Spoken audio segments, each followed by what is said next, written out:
नमस्कार दोस्तों, मैं सुशील कुमार आपका हार्दिक स्वागत करता हूं direct power exam dose YouTube channel में। और जैसा कि मैंने आप लोगों को क्वेश्चन पोल के माध्यम से पोस्ट पोल के माध्यम से आपको मैंने पूछा था कि क्या 2011 से लेके अब तक के जितने यूपी टेट हुए हैं उन सभी के वीडियो जो है मैं आप लोगों को प्रोवाइड कराऊं। तो आप लोगों ने 99% जो है रिजल्ट दिया उसका और कहा कि आप सब प्रोवाइड कराएं, तो उसी के परिप्रेक्ष्य में मैं ये पहला वीडियो आपको कराता हूं। और ये जो है पर्यावरण अध्ययन से संबंधित है। जो 30 क्वेश्चन आए थे 2011 में, ये पेपर कोड है, देख लीजिए, पेपर 2011 यूपी टेट। और ये सी था बुकलेट संख्या, उसके हिसाब से ये क्वेश्चन नंबर 121 से और 150 तक चलेंगे। तो चलिए आइए शुरू करते सॉल्व करते हैं। हवा में उपस्थित ऑक्सीजन का प्रतिशत लगभग है, तो इसका राइट आंसर होगा डी 21%। कितना है? लगभग 21% है। नेक्स्ट है आपका क्वेश्चन 122वां। इसमें कि परम ताप क्रम पैमाना कौन सा है?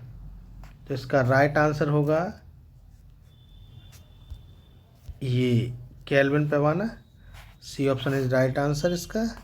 नेक्स्ट है 123वां। प्रकाश संश्लेषण संपादित होता है सभी पौधों द्वारा, सभी जीव जंतुओं एवं पौधों द्वारा, सभी हरे पौधों द्वारा या वायरसों द्वारा। तो इसका राइट आंसर जो होगा आपका वो होगा सी ऑप्शन, सभी हरे पौधों द्वारा। ठीक है, तो इस प्रक्रिया में जो है सभी हरे पौधे भाग लेते हैं, तो सी ऑप्शन इसका राइट आंसर होगा। नेक्स्ट है इसका 124वां। ध्वनि या ध्वनि प्रदूषण मापा जाता है। ध्वनि या ध्वनि प्रदूषण मापा जाता है, आवाज़ या ध्वनि प्रदूषण दोनों ही चीज़ पूछा है सुनने कि मापा जाता है किसमें? फ़ोन में, डेसी में या डेसीबल में या डेसीमल में। तो डेसीबल में मापा जाता है, ऑप्शन सी राइट आंसर है। डेसीबल में जो है ध्वनि को मापा जाता है। नेक्स्ट है आपका 125वां क्वेश्चन है। और 125वें क्वेश्चन में देखते हैं क्या है। निम्न में से कौन पर्यावरण के लिए हानिकारक है? ऑप्शन ए कागज़, ऑप्शन बी कपड़ा, ऑप्शन सी धातु, ऑप्शन डी प्लास्टिक। तो देखिए यहाँ कई सारी चीज़ें ऐसी हैं, इसमें सभी को मालूम है कि ये विशेष कानून भी बनाए गए हैं कि प्लास्टिक को आसानी से हम लोग क्या नहीं कर सकते, नष्ट नहीं कर सकते। करीब 300 साल लगते हैं प्लास्टिक को नष्ट होने में, और हो और ना भी हो, दोनों ही कंडीशन है। और तब तक वो क्या करती है, मृदा को बेकार कर देती है। तो प्लास्टिक डी, कागज़ कपड़ा धातु इससे कोई मतलब इससे कोई फ़र्क नहीं, केवल प्लास्टिक ही एक ऐसा वो है। अच्छा, इसको रिसाइकिल करने में भी बहुत सारी प्रॉब्लम्स आती हैं, इसलिए भी दिक्कत है। तो ये ऑप्शन डी सही होगा। नेक्स्ट है आपका 126वां। 126वां क्वेश्चन है, क्या है?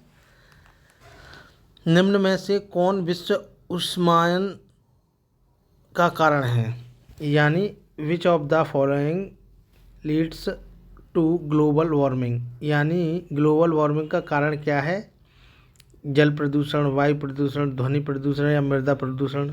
तो इसका राइट आंसर जो होगा उसका होगा वायु प्रदूषण। सी ऑप्शन इसका सही होगा। क्यों होगा? क्योंकि वायु प्रदूषण वह स्थिति होती है जिसमें अवांछनीय गैसें अधिक मात्रा में क्या होता है, वायुमंडल में शामिल हो जाती हैं।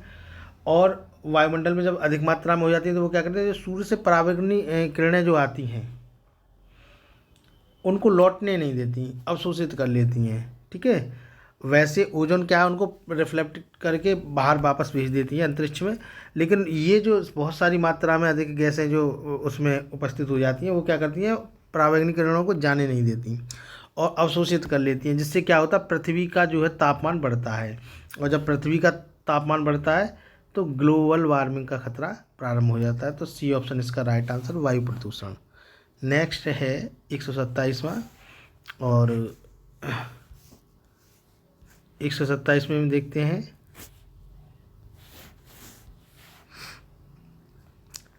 महासागर पृथ्वी पृष्ठ की अधिकांश जगह आवृत किया है जो लगभग है। इसका 127 में का जो है क्या है, ऑप्शन ए होगा 3/4। पृथ्वी के जलीय भाग के यानी जो जल भाग है उसे जलमंडल कहते हैं, जिसमें सागर, नदियाँ, महासागर शामिल होते हैं। ये सारी चीज़ें पृथ्वी के लगभग 3/4 पर भाग पर क्या है, जल है, जलमंडल है। ठीक है, चाहे वो तालाब के रूप में हो, चाहे झीलों के रूप में हो, चाहे सागर के रूप में हो, चाहे महासागर के रूप में हो, इनमें। और यदि ये क्वेश्चन पूछा जाता है कि महासागर का विस्तार जो कितने पे है, तो 2/3 पे है महासागर का। अब यहाँ जलमंडल से है तो जलमंडल 3/4, यानी इसका ए ऑप्शन सही होगा। नेक्स्ट है आपका 128वां,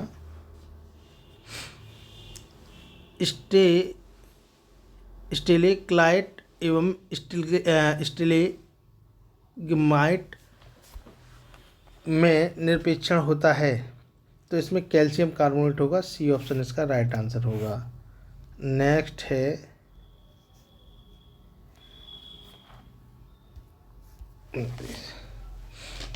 इसमें आपका 29वां है, निम्न में से कौन वायु प्रदूषण का एक उदाहरण है। तो ऑप्शन दिए हैं, धुआं एवं कुहासा, ऑप्शन ए। ऑप्शन बी है वाहनों से निकलने वाली गैसें। ऑप्शन सी जलती लकड़ी या चारकोल से निकली गैसें। और अगला है इनमें से इनमें सभी। तो देखिए वाहनों से निकलने वाला, यहाँ देख रहे हैं प्रदूषण का एक उदाहरण है, तो क्या है, वाहनों से निकलने वाला क्या होगा, गैसें होंगी। जो वाहन चलते हैं वो गैसें होंगी, वो क्या है, प्रचुर मात्रा में निकलती हैं और वो वायुमंडल में मिल जाती हैं। ठीक है, तो इसका बी आंसर राइट होगा। नेक्स्ट है आपका 130वां, और ये है भारत तथा दूसरे देशों में प्रदूषण को रोकने के लिए बनाए गए नियम रिक्त स्थान का प्रयोग होता है। कागज़ के थैले का, नायलॉन के थैले का, प्लास्टिक के थैले का, चमड़े के थैले का। तो देखो जो गवर्नमेंट ने नियम बनाए हैं वो किसके लिए, प्लास्टिक के लिए बनाए हैं। मैंने अभी भी थोड़ी देर पहले बताया था आप लोगों को। प्लास्टिक के थैलों को क्या होता है कि प्लास्टिक को आसानी से क्या किया जाता है, वो नष्ट नहीं किया जा सकता, और ना ही इसे पुनः चक्रण किया जा सकता, रिसाइकिल भी नहीं किया जा सकता। रिसाइकिल करना पड़ता है तो उसमें भी बहुत सारी प्रॉब्लम्स होती हैं, आसानी से रिसाइकिल नहीं होता वो। तो ये क्या करता है, दोनों ही कंडीशनों में हानिकारी पहुंचाता है, इसलिए बी ऑप्शन इसका राइट आंसर है। नेक्स्ट है 131, पारिस्थितिकी तंत्र का उदाहरण है।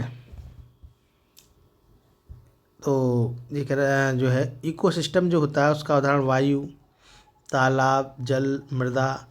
तो इसमें बी ऑप्शन सही होगा, तालाब। तालाब में बहुत सारा जो है पारिस्थितिक तंत्र का जो उदाहरण है, वायु में नहीं, इधर नहीं, जल भी नहीं। जल तो पीने वाला जल है, उसमें कोई पारिस्थितिक तंत्र है नहीं वहाँ, तो इसलिए तालाब में विभिन्न प्रकार के होते हैं, तो तालाब आएगा। जल और तालाब दोनों में अंतर होता है, इधर मृदा में, इधर नहीं, मृदा में होता है, लेकिन तालाब यहाँ सबसे ज़्यादा अच्छा उदाहरण है। नेक्स्ट है 32वां, कौन जीवीय कारक नहीं है। तो पेड़ पौधे, जंतु या सूक्ष्मजीव, ये तीनों हैं। प्रस्तर जो रॉक्स जो है ये नहीं है। डी ऑप्शन इसका राइट आंसर होगा। नेक्स्ट है 33वां, अधिकतर पेड़ पौधे पाए जाते हैं जलमंडल में, प्रकाश मंडल में, वायुमंडल में या स्थल मंडल में। तो वायुमंडल में तो देखिए यहाँ स्थल मंडल में सबसे ज़्यादा, यानी ये ऑप्शन इसका राइट आंसर है। स्थल मंडल में सबसे ज़्यादा पेड़ पौधे पाए जाते हैं, क्योंकि उनके लिए जो वृद्धि और विकास के लिए आवश्यक तत्व तो आसानी से मिल जाते हैं, इसलिए स्थल मंडल में पाए जाते हैं। और राइट ऑप्शन क्या होगा, ये होगा इसका ए। नेक्स्ट है अन्य मृत जंतुओं पर जीवन निर्वाह करने वाली प्राणी को कहा जाता है डिकम्पोजर, ओनिवोर, पैरासाइट या स्कैवेंजर। तो सी ऑप्शन स्कैवेंजर कहा जाता है। जैसे कि पशु मर जाते हैं तो उनको गिद्ध वगैरह खाते थे, चील वगैरह खाते थे, तो ये वही है। ठीक है, सी ऑप्शन इसका राइट आंसर है। नेक्स्ट है CNG का संक्षिप्त रूप है कंप्रेस्ड नेचुरल गैस का, ठीक है। बी ऑप्शन इसका राइट आंसर है। नेक्स्ट है, वातावरण में अत्यधिक हानिकारक सल्फर मिश्रित गैस है। तो ऑक्सीजन के साथ मिलकर सल्फर क्या करती है, सल्फ्यूरिक अम्ल बना देती है, H2SO4 हो जाता है उधर, या H2 सल्फर डाइऑक्साइड हो जाता है। और ये सल्फर डाइऑक्साइड क्या करता है, अम्लीय वर्षा करता है। ये तेजाब होता है एक तरीके से, जो आपकी फसलों को और अत्यधिक मात्रा में फंसाया तो बंजर कर देता है ज़मीन को ये, और इमारतों को भी, ठीक है। इमारतों को भी, जो अभी ये क्वेश्चन आया था कि ताजमहल को कौन सी गैस वो करती है, सल्फर डाइऑक्साइड ही करती है, ठीक है। इमारतों को क्या कर देती है, बेकार कर देती है संगमरमर को। तो इसका डी ऑप्शन राइट आंसर है, ठीक है। नेक्स्ट है, वायु प्रदूषण को कम किया जा सकता है। तो जाहिर सी बात है, वायु प्रदूषण को हम वृक्षों को लगा कर जो है कर सकते हैं। क्या होता है, वृक्ष क्या करेंगे वायु प्रदूषण में, कार्बन डाइऑक्साइड को शोषित कर लेते हैं और ऑक्सीजन को छोड़ देते हैं। तो नेक्स्ट है, इसमें विश्व पर्यावरण दिवस मनाया जाता है। तो 5 जून को, सी ऑप्शन सही है इसका। 5 जून को क्या होता है, विश्व पर्यावरण दिवस मनाया जाता है। नेक्स्ट है आगे, सूर्य के हानिकारक किरणों से पृथ्वी को कौन सा स्तर सुरक्षित रखता है। तो सभी लोग जानते हैं, और नहीं जानते हो तो ओजोन रखता है, ठीक है। जो बाहर से आती हैं पराबैंगनी किरणें, जिनको आवश्यकता अनुसार नीचे आ जाती हैं, बाकी जो है क्या होता है, ये रिफ्लेक्ट करके अंतरिक्ष में दोबारा भेज देता है, ठीक है, क्या, ओजोन। तो इसका बी आंसर राइट आंसर होगा। नेक्स्ट है, किसी जगह के फ्लोरा तथा फना सूचित करता है। पेड़ पौधों एवं जीव जंतुओं को एवं मछलियों को, पक्षियों पेड़ पौधों को, मछलियों एवं पेड़ पौधों को। तो मैं बताऊं आपको, फ्लोरा जो है पेड़ पौधों के लिए यूज़ किया जाता है, और फ्यूना जो है जंतुओं के लिए किया जाता है। तो ये आंसर इसका राइट आंसर होगा, पेड़ पौधे एवं जंतु, यानी ऑप्शन ए इसका राइट आंसर होगा। नेक्स्ट है, विश्व ऊष्मायन के लिए निम्न में से कौन एक कारक है, यानी ग्लोबल वार्मिंग कह रहा है ये कह रहा है ग्लोबल वार्मिंग के लिए कौन सा इनमें से एक कारक जो है जिम्मेदार है। तो वाहनों से निकलने वाली क्या है, ये ऑप्शन इसका राइट आंसर होगा। वाहनों से निकलने वाली गैसें हैं जो है वातावरण में मिल जाती हैं, जो ओजोन को क्षति पहुंचाती हैं, ठीक है। तो ऑप्शन ए राइट आंसर इसका। दूसरा है, धातुमय प्रस्तर किसे कहा जाता है, बुटमिन, बॉक्साइट, मेटायर या अयस्क। तो इसका राइट आंसर जो होगा वो डी होगा, अयस्क, यानी 142 का डी होगा। 143 देखते हैं, पेड़ पौधे प्रदूषण को घटाते हैं क्योंकि वे अवशोषित करते हैं सल्फर डाइऑक्साइड। देखिए ये नहीं कर पाएंगे इसको, ठीक है।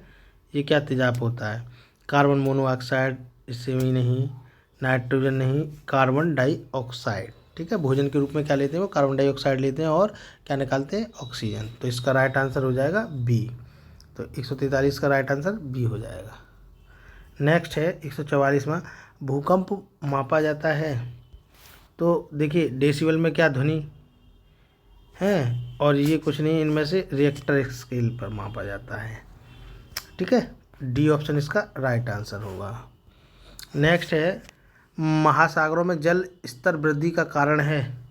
तो बताया था क्या कारण है, ध्रुवीय प्रदेशों में बर्फ़, जो ध्रुवों पर जो बर्फीले चट्टानें हैं, और वो क्या है कि पृथ्वी की टेम्परेचर को बढ़ने के कारण क्या हो रहा है, वो पिघल रही है, जिस कारण क्या हो रहा है, महासागरों में जल स्तर वृद्धि का कारण हो रहा है, ठीक है। तो ये ऑप्शन इसका राइट आंसर है। नेक्स्ट है, निम्न में से कौन सी अंतर्राष्ट्रीय संस्था पूरे विश्व में पर्यावरण सुरक्षा की देखभाल करती है। पूरे विश्व में वैसे देखा जाए तो IUCN, international union for conservation of nature, ये करती है। लेकिन वो इसमें ऑप्शन दिया नहीं है। उसके बाद क्या है, उसके बाद है जो नेप करती है यूनेप, और FAO करती है या WHO। तो इनमें से कोई कुछ नहीं दिया, केवल WHO दिया है। तो बी आंसर इसका राइट आंसर होगा। कौन सा? बी। कीटनाशकों के अत्यधिक इस्तेमाल से क्या होगा?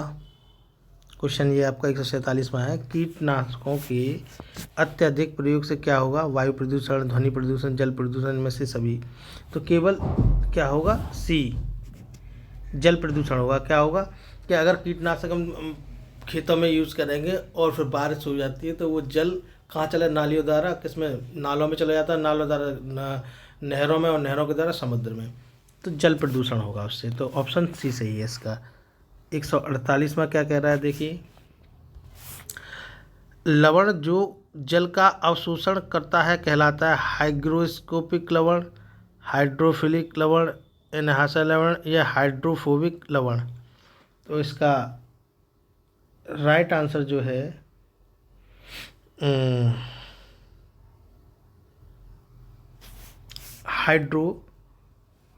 हाइग्रोस्कोपिक लवण, यानी ये ठीक है, ऑप्शन ए सही होगा इसका। नेक्स्ट है 149वां। पारिस्थितिकी तंत्र एवं प्राकृतिक अधिवासों का संरक्षण तथा उनके प्राकृतिक वातावरणों में प्रजातियों का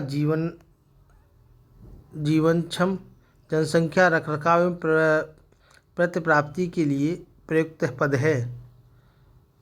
क्रोड संरक्षण, अपस्थानीय संरक्षण या स्वस्थानीय संरक्षण, पर्जन्य संरक्षण। तो इसका राइट आंसर जो होगा वो बी होगा, स्वस्थानीय संरक्षण।